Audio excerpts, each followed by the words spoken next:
కూటమి ప్రభుత్వం అన్ని వర్గాలను మోసం చేసిందని ఫైర్ అయ్యారు వైఎస్ఆర్సీపీ కర్నూలు జిల్లా అధ్యక్షులు మాజీ ఎమ్మెల్యే ఎస్వి మోహన్ రెడ్డి.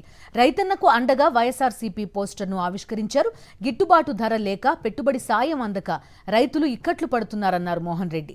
2014 ఎన్నికలకు ముందు రైతు రుణమాఫీ చేస్తామని చెప్పి మోసం చేశారని విమర్శించారు.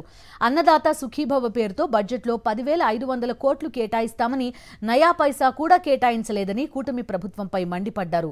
పత్తికొండ నియోజకవర్గంలో టమాటా రైతుకు గిట్టుబాటు ధర లేక రోడ్డున పడ్డారని మాజీ ఎమ్మెల్యే శ్రీదేవి అన్నారు.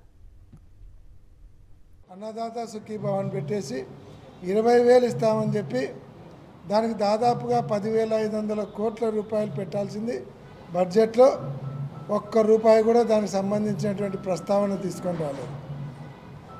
ఆ రోజు దాదాపుగా 13,500 రూపాయల చొప్పున 53,52,000 మందికి 34,288 కోట్ల రూపాయలు రైతు భరోసా కింద రైతులకు జగన్మోహన్ రెడ్డి గారు 5 సంవత్సరాలలో ఇస్తే దాని ఊసే ఎత్తకుండా ఈరోజు 1 సంవత్సరము కాలం గడిపేటువంటి పరిస్థితి ఉంది.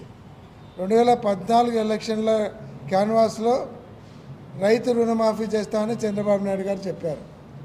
రైతు రుణమాఫీ కాదు కదా, రైతులకు పంట బీమా నష్టం కూడా ఇవ్వలేదు.